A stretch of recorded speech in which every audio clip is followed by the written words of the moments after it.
Hello বন্ধুরা, আজকে আমি ব্রেড দিয়ে দারুণ টেস্টি আর হেলদি একটা রেসিপি করছি। পুরভরা চিজি ব্রেড টোস্ট করছি। তো এখানে ব্রেড নিয়ে নিয়েছি আমি। এখানে একটা আলু সেদ্ধ করে স্ম্যাশ করে নিয়েছি। এর মধ্যে টেস্ট অনুযায়ী নুন দিয়ে দিলাম, পেঁয়াজ কুচি, কাঁচা লঙ্কা কুচি দিয়ে দিলাম, একটু ধনেপাতা কুচি দিয়ে দিলাম। এবার ফ্রিজে কিছুটা বেগুন আর কুমড়ো ভর্তা করেছিলাম, সেটা রাখা ছিল অল্প একটু, তো সেটা দিয়ে দিলাম। এবার 1 টেবিল স্পুন আমি বিস্কুটের গুঁড়ো দিয়ে ব্যাটারটাকে মেখে নেব। এবার ব্রেডের মধ্যে পুরটা এবার এরকমভাবে লাগিয়ে নেব। দুটো ব্রেডেই আমি দিয়ে দেবো পুরো এইভাবে।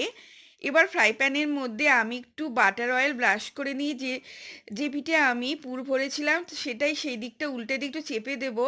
এবার আর এক সাইড উল্টে দিয়ে উপরে আমি চিজ দিয়ে দেবো এইভাবে। একটা ব্রেডের উপরে একটা ব্রেড দিয়ে দিয়ে একটু চেপে দেবো।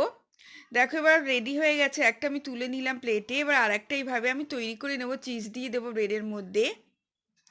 এবার আরেকটা ব্রেড দিয়ে আমি চেপে দিয়ে দিয়েছি। এবার তুলে নিয়েছি প্লেটের মধ্যে। এবার আমি কেটে নেব স্যান্ডউইচ আকারে।